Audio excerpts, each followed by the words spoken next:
this is going to be great. Welcome to the White House Pod with David A.R. White. Guys, I'm so excited for this episode. We have an unbelievable guest. This guy has accomplished so many things. I'm excited to have him on, not to mention he's a rock star, he's a superhero, and I am pleased to meet Daniel Gill. How are you? I'm doing well, David. Thank you so much for having me today. I like the fact that, okay, guys, but I have to just keep reminding you, if you're watching, you're listening to this on all the podcast guys, right? Appreciate that. However, you got to go to the YouTube because Daniel is like, he's in front of this Ninja Warrior, like backdrop thing. And he looks so cool. Look at your hair, like everything, every aspect of you. Did you have braces? Why is your teeth so strong? I did just do some aligners, some clear aligners. So Invisalign's? well, what is it? Spark. I did Spark aligners for a couple years, and I'm very grateful. They did a very good job. Did you ever not have just perfect teeth? Yeah, no, I had like it was just like narrow. Like I didn't have like super jacked up teeth, but had an opportunity and was like, oh, well, why wouldn't I want a better smile? I smile all the time. That's one of the things I'm known for on the show. People are like, oh, we love watching Ninja Warrior. We love watching you. You got the hair, but you always smile so big. And so when I got an opportunity to, sharpen up my smile a bit, I was like, why not? And got a great deal too. My wife and I both got to use Spark aligners. So we're great. All right. So where are you coming from? Where do you live right now? Dude. Where are you? Yeah, I'm here at my home in Houston, Texas, born and raised. This has been my place as long as I've been alive. You say you grew up in Houston, you've been there the whole time. Yes, sir. Yep. Did you meet your wife there as well?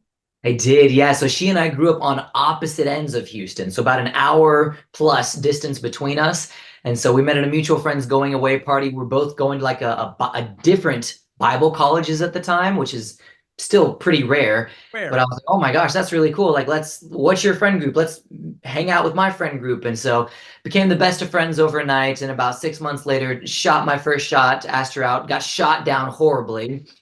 And I was like, okay, well, I'm not a quitter. And so we took a little bit of pursuing, learned about the heart of the Father when it comes to his passionate pursuit for us. And eventually she said yes and won her over. And we've been married almost coming up on 8 years now, with one little baby girl, 6 weeks old today.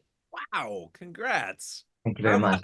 Yeah, that's all right. How long did you guys date before you got married?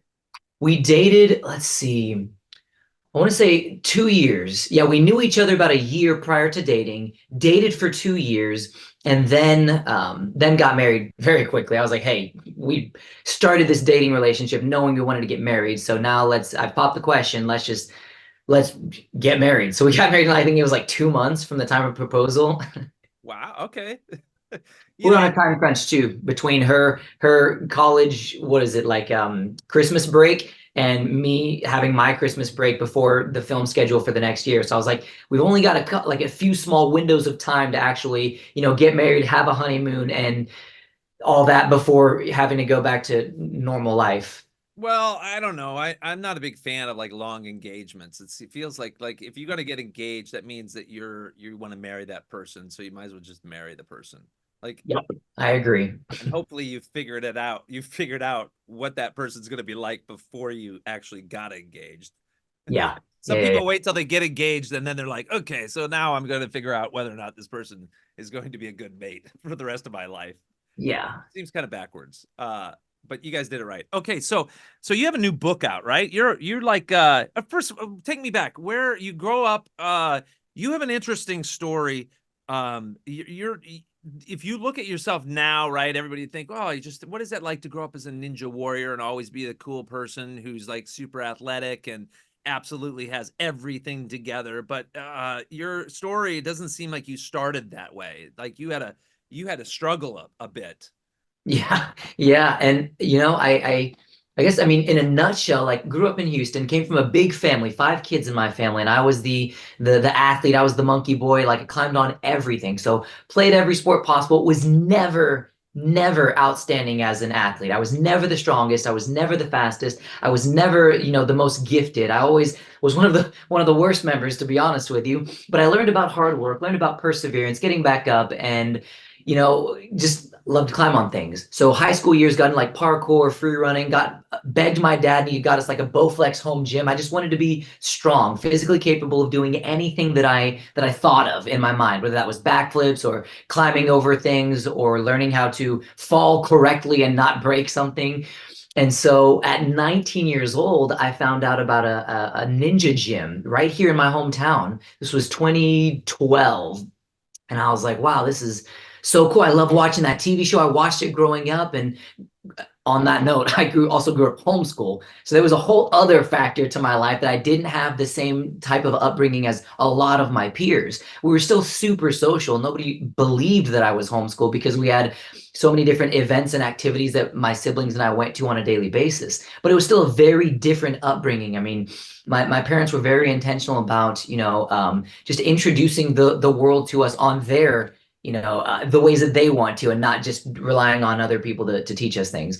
And so I was grateful for that. Parents had a big role in my life. I had a lot of mentors and leaders in my life that always kind of pushed me to be not only the best version of myself, but pushed me to, step out of my comfort zone, to be bold and all that. So that's kind of like what I was working with when I found this ninja gym. And I was like, well, God, this is awesome. Like I love ministry. I love, coaching, working with kids. So I'll do that. And if I get on this TV show, I'm going to put kingdom big and bold across my chest because of who it is that I'm representing on the show. But even getting on the show took 2 years of trying and getting rejected for my online application before I finally got my shot in 2015 to compete on season 7 of the show. Now, with almost 3 years of training at that point, I had more younger sisters, and I was the terror child growing up. But, Yeah, how does that work? Yeah, but it's second oldest, okay? Because yeah. normally the oldest is the most responsible, right? Oh, she is. They're a lot of times they're, I don't want to say they're the smartest, but they're pretty smart. Yeah. It's like they're just used to being the leader and Mhm. whatever, corralling all the younger ones. So where does the second one come in? Out of 4, you said? Out of 5. Out of 5. Okay, so number 2 out of 5, you still have a lot of responsibility below you, but you said you're the terror child. What does that mean? Where did what happened to you? Oh, So, being as active as a kid as I was, I remember like I would wrestle with all my siblings, whether they wanted to or not. We had Your huge trampolines sister? Were you outside, air wrestling your pogos. sister? Were you You wrestling what? your older sister? Were you taking your older Yeah. sister down? I'll never forget my dad sitting us down on the couch one afternoon, and he said, "Kids," he said, "look at this remote control." And it was broken. It was broken because my sister had thrown it and it broke on my head. And he said, "Kids, this is the third remote control that I have had to replace when you guys are fighting with Daniel. I'm not replacing any more controllers. Like you guys got to figure this out. Like this is unacceptable." I was the rowdy roughhouser, grew up watching like Dragon Ball and grew up watching all the shows online, like not online at the time, but like cable televisions, like Legends of the Hidden Temple. I wanted to climb on things. I wanted obstacles. I wanted challenges. I would watch Nickelodeon and I was like, yes, give me a physical challenge. Let me climb over things. And I was that kid. So I caused all the problems. And it wasn't until I got older that I realized like, hey, I need to make sure that I keep these relationships well because this is my family and I really do love them. I just kind of expect more. I expect them to be like me when I'm the only one in my family that's kind of wired this way. But there was a lot of grace given, and my siblings are my best friends in the whole world now, and so it all worked out. How were your parents believers? Were they Christians? Do you come from a Christian home? I do, yes, yeah. Both my parents were, and now they came from very diverse backgrounds. My dad is Colombian, so he came from South America, and he grew up in a very very strict like Catholic faith and background. And then my mother, Caucasian, like German, Scotch, Irish. What She part grew of up here in Texas. I'm sorry, what part is your father from in Colombia? What part? Yeah, he's from like a couple of hours outside of Bogota. It's called Leticia, little tiny tiny town on the Amazon River, actually. And so my dad literally came from like 12 or 13 siblings. So we've got like a whole town related to us over there. And so we would go every few years, and I'm still learning Spanish. It's one of those things if you don't use it, you lose it. And it's one of those things where it is actually super beneficial now. But anyways, so that was like his side of the family and background. My mom grew up here, but she grew up in a very, very strict like Southern Baptist church. And so neither of them, when they met, were actually like serving the Lord or had a home church when they met, started dating, got married, and started having kids. But then I think it was after child number three, my mom came to this place in her life and she was like, hey, like this isn't gonna work like the way that we're doing it. So she prayed this prayer, kind of like Hannah in First Samuel. She's like, God, I've got these kids, I've got more on the way. Lord, we're gonna do our best to raise them to the best of our abilities, but we're gonna trust you to do the rest. And so what that means is we're going to raise our kids in a Christian home with values and have a home church, a place that they'll have mentors and leaders that will help them. So I grew up in a church environment. Every time the doors were open, we were there. And even in the book that you mentioned, I referenced like we're involved in kingdom like clowns ministry, mimes ministry, sign language ministry, nursing homes, homeless shelters. Like I grew up in and around that type of environment. And from a young age, just began a journey walking with the Lord myself. That's great. Okay, where do you go from where is the love of ninja? Where did you get the love to be a ninja? Like, Yeah. that dream that came in you early. Did you watch ninja movies growing up? Like like how many ninja movies are there? I don't actually don't know very much about ninjas other than There's a lot. always into black things and they're, Batman was a ninja apparently or. Yeah. Yeah, he falls in the category. But no, like I grew up, I mean, Teenage Mutant Ninja Turtles were a thing.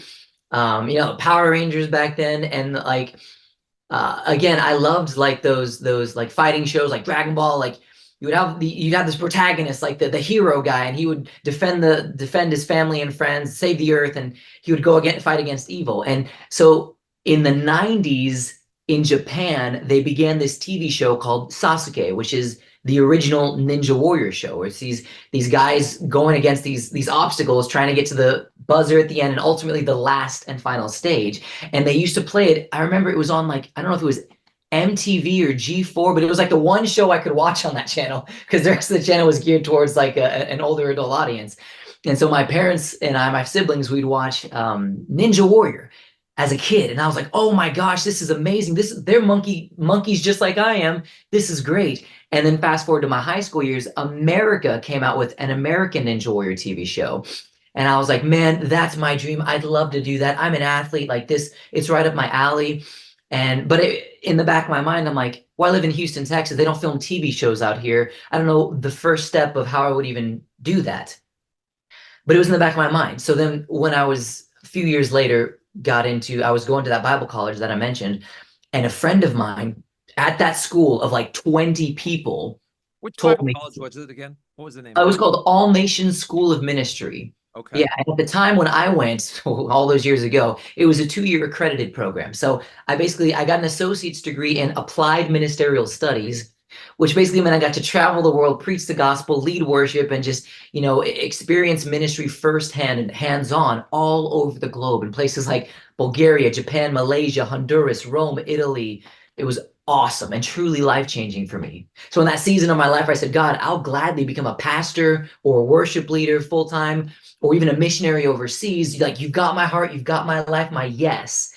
Life with you is the most satisfying, gratifying, and fulfilling life I could have ever imagined. It's almost like the reason we were put on this earth in the first place.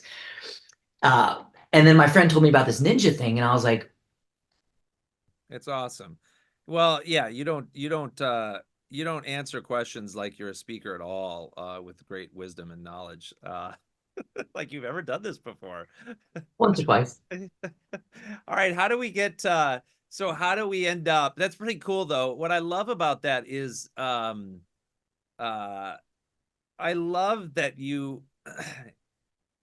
when you gave up your dream almost to say yes to the Lord, to say, you know what, God, I'll do whatever it is that you want me to do, or you bend your knee before him and you do that, how he gives us truly the desires of our heart. It's so cool to see that played out in somebody's life, such as yours. Okay, so you say that Ninja Warrior, American Ninja Warrior opens up. What was the audition? How did you find out about it though? Like what Yeah. how did you find out about it? And then how do you have your first audition from Houston? Yeah, yeah. Okay, okay. Oh, that's a whole cool testimony in and of itself. So I was at this Bible college. A friend of mine told me that he worked at a gym. And let me go back a little bit further. I told God I would do anything for him. I'd go into full-time ministry. And then I got a phone call from my current job back then. And they said, hey, your services are no longer required. Thank you so much. But basically, your contract is up and we don't need you anymore. Thanks so much. We wish you What the was your best. contract? What were you doing? I was I was a temp. I was a secretary at a fencing company. So I was Okay. answering phone calls and putting Were you together 20 years paperwork. old at this point? At 25? this Well, point, I was 19 years old. okay. Yeah. And so I was like, okay, well, this was awesome. Thank you so much. I still need a job. I've got tuition due. I've got gas. I've got, car. I've got all these bills.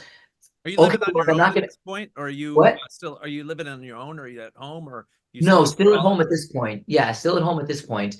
And so I was like, well, okay, I guess we're just gonna have to make it work. But I said, God, here's what I'm not gonna do. I'm not gonna sit on my hands and ask you to drop some perfect job in my lap. Like, God, I'll work hard. I will write up a resume. I will go apply in all these different places. I'll do interviews. But Lord, I want to be where you want me to be. And even if that's not necessarily what I want, I'm willing, God, because I understand that there are things outside of my control and some things in my control. So what is in my control is I need to write up a resume. I need to go apply.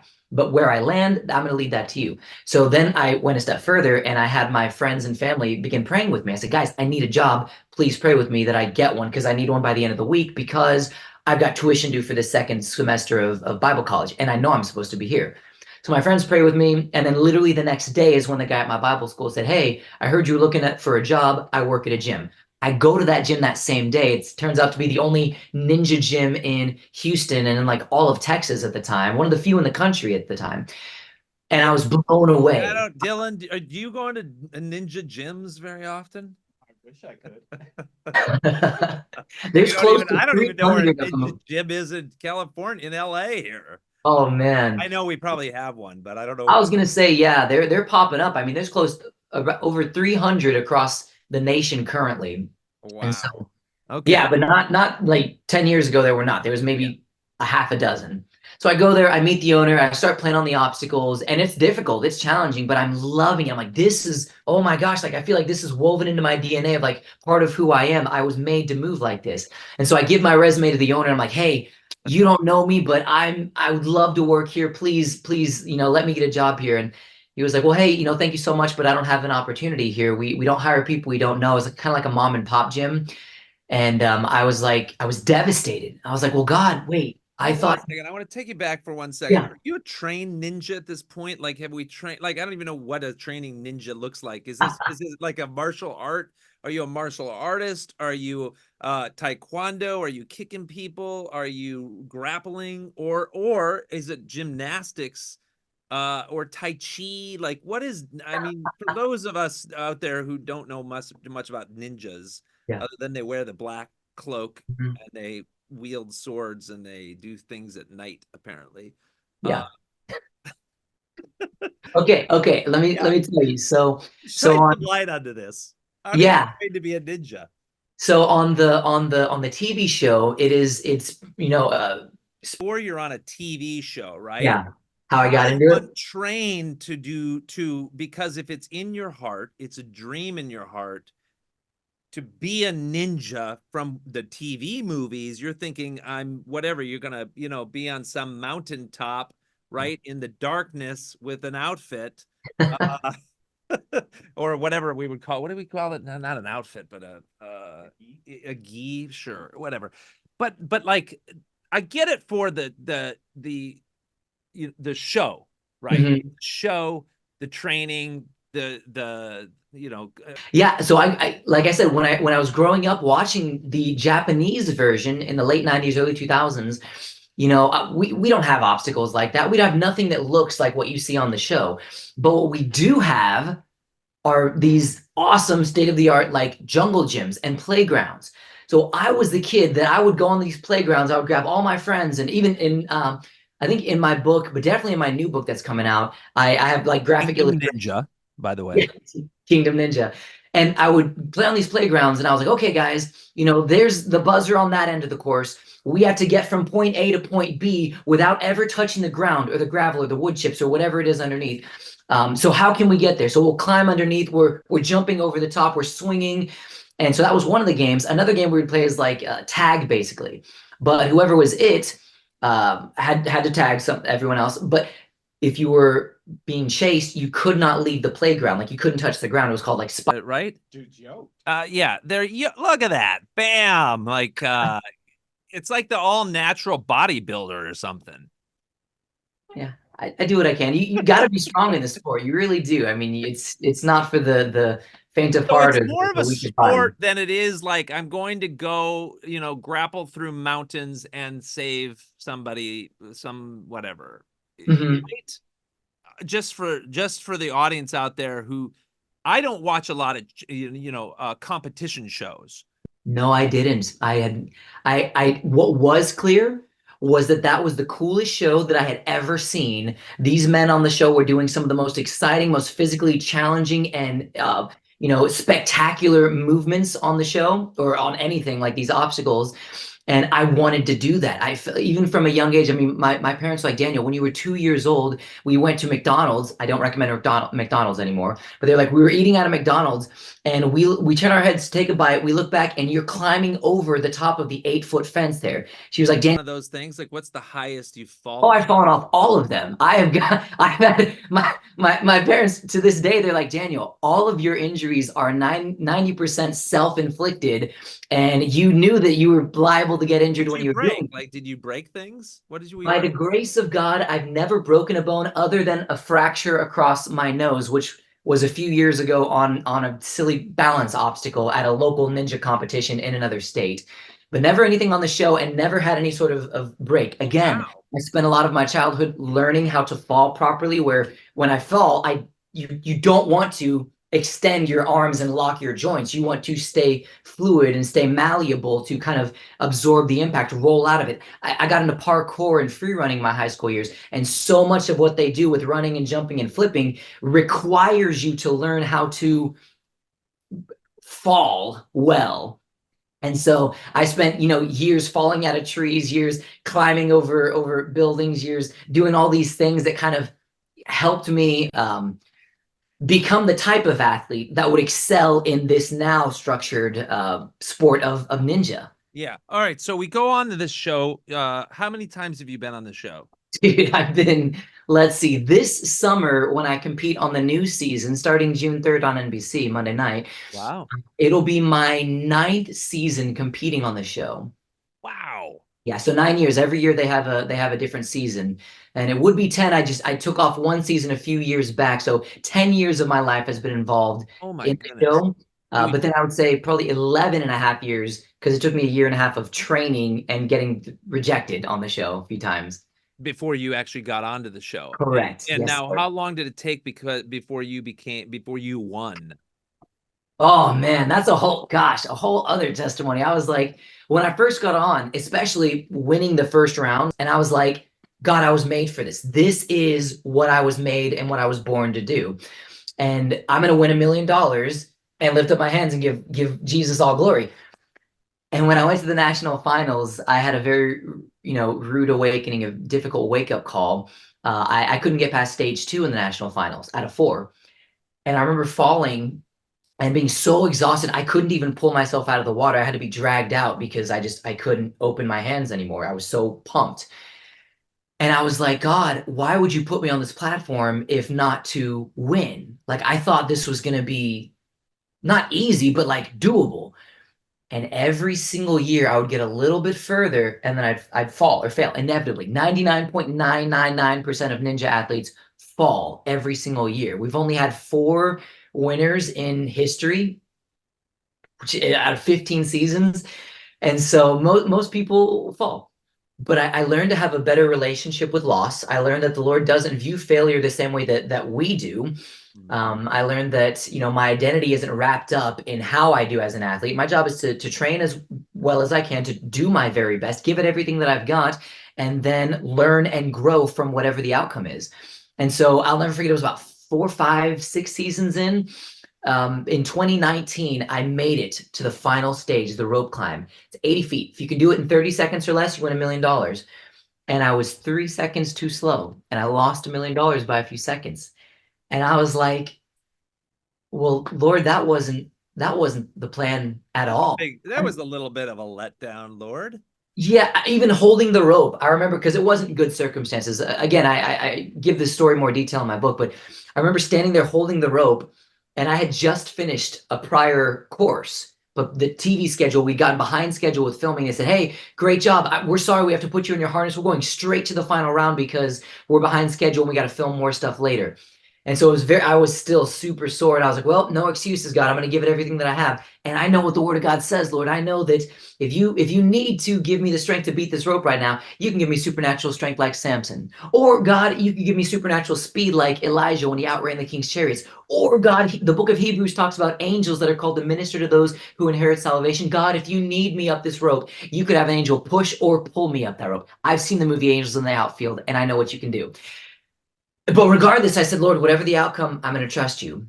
Now I was still confident that I would do it, but it didn't happen. And I was crushed. And I was like, well, Lord, this sucks. This really was not the plan. Who Oh, won that? Who won that day? so a guy named Drew beat me, and I mean he crushed it that year. It was the strongest and the fastest, and so that year had a winner. And I was like, well, I'm the runner up. That's something, but you don't get anything for second place. So I was like, all right, Lord. Here's the thing, God. As difficult as this is, if you got me here once, if you got me this far once, I'll do my part, and I believe that you'll get me here again. So the next year, or I guess the remainder of that year, everywhere that I went for speaking engagements, because I speak at schools and churches and ninja gyms and summer camps all the time. And I was like, well, Lord, um, whatever happens next year, I'm going to preach and tell people that, if you got me this far once, you can get me here again. And I'm going to believe that we'll make it next year. So 2020 comes around. Everything gets shut down from the pandemic. They have a season that's postponed like 3 months. I continue training by faith because I felt that's what God called me to do. And then I got that phone call and they said, hey, we're having an expedited season. It's going to happen in a couple of weeks. I hope you're ready. Here we go. And I went and I won that season. Now, it wasn't $1 million. They didn't have the national finals. They didn't have the sponsorship. So it was 100,000, which was amazing. Biggest payday I've ever had. But that was how that season ended, season 12. And then last year, season, what was it, 15? I was like, God, I've got two prayers coming into this thing. I said, I want my rematch on the rope and I want to beat that final rope climb. And I did both of those last year. I'm the fourth American Ninja Warrior. Wait, what about okay? So 2020, you win. Yeah. Great. What happens in 2021, 2022? Two more seasons that did not go the way that I wanted. Season How many people compete in these things? It's Like tens per of season? thousands audition, but a few hundred actually get accepted each season to compete. Do you have to audition every single season, or now because of you've been on it 11 some years, like don't they just let you go in? Like, oh, Danny No, wants to come in. Well, he's I gonna have to do it for compete our every. ratings.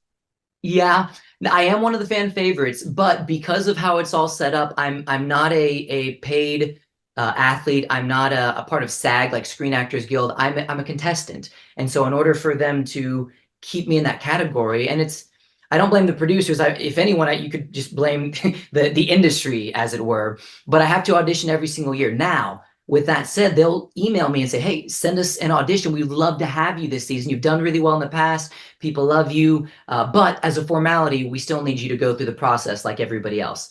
Um, Wow.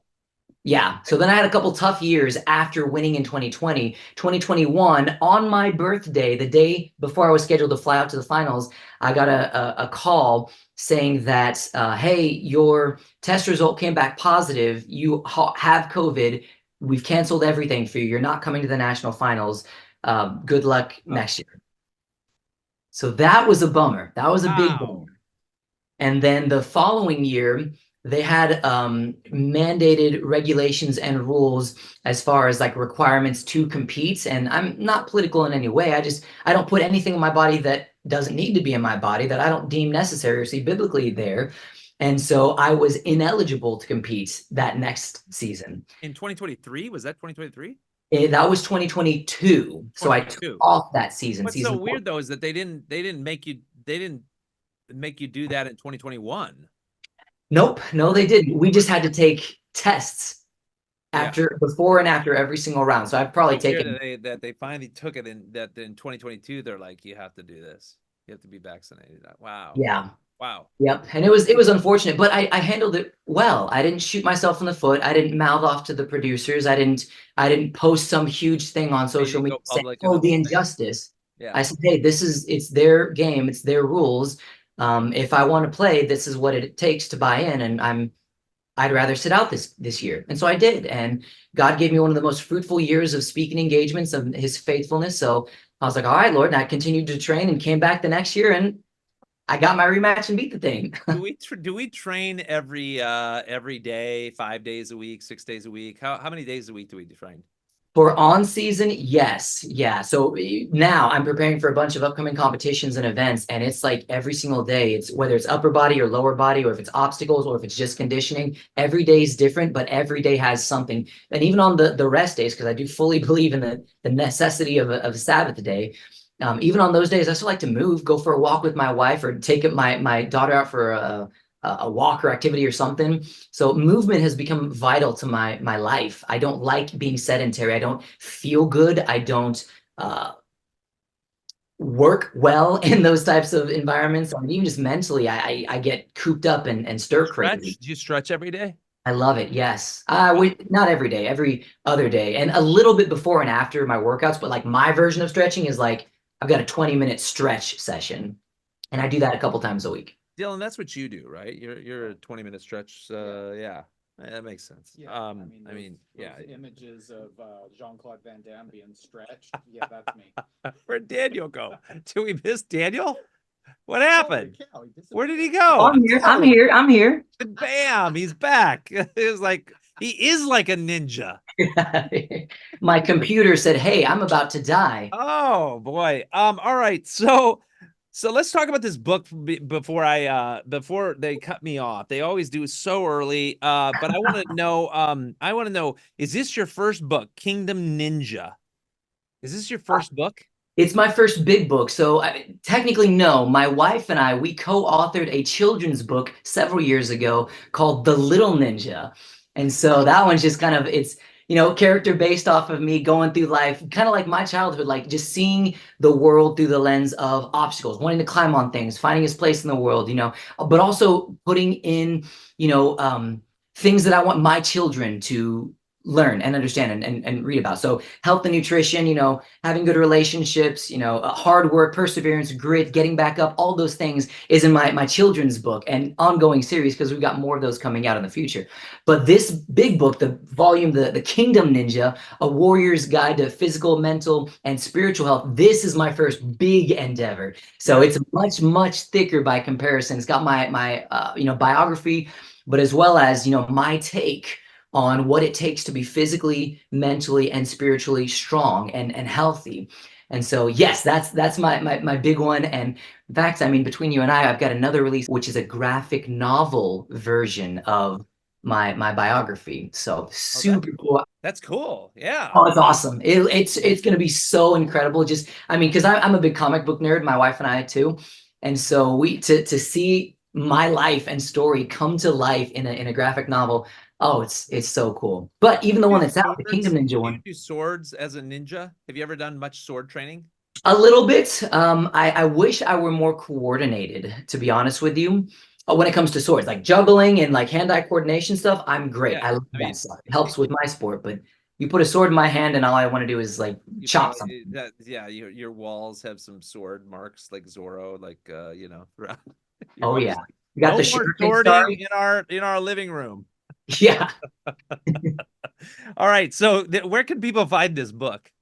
Oh man, I mean, gosh, you can find it on Everywhere? Amazon. You can find it on any of my social handles at Kingdom Ninja. I've got my link tree connected, so any of my social medias, people can click on it and say, "Oh, here's a link tree." You can see my book, you can see YouTube channel, you can see all my other social handles. I try to make it as easy as possible for people to get connected and follow along with me and the journey that the Lord has taken me on.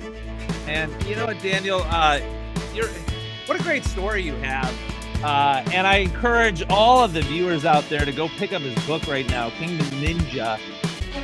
All right, Daniel, thanks again for being on. I really appreciate it. Thanks so much. Thank you, David. Take care, man. Yeah, God bless you, brother. Well, guys, please tune in every week to the White House Pod Dare to Dream is on all the podcasts, Apple, Google, Spotify, iHeartRadio, Alexa, every podcast platform. And please also watch us on YouTube where you will have seen all of Daniel's stuff coming through. This entire episode is worth the watch. So we wish you guys a great day. God bless you. And thanks so much for always tuning in.